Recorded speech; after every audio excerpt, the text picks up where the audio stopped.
It was a busy morning at the hospital. The waiting rooms were full of patients. Around 8 a.m., an elderly man entered the waiting room. He must have been around 80 years old, but he looked good.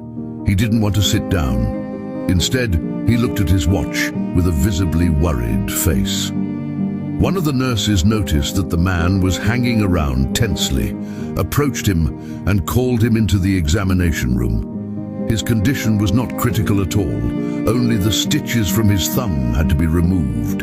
As the man still looked uneasy, the nurse politely asked him why he was in such a hurry. "I have to get to the sanatorium by 9. My wife and I always have breakfast together," replied the man. "Is it a big deal if you're a little late getting there?" asked the nurse. The man replied, "My wife has Alzheimer's disease. She hasn't recognized me in 3 years." The nurse looked at the man in amazement. "She doesn't know who you are, yet you go to her sanatorium every morning to have breakfast with her." The man smiled and said, "She doesn't know who I am, but I know who she is." Moral: true love knows no past tense. We post interesting and instructive stories. Follow us to keep track of our account.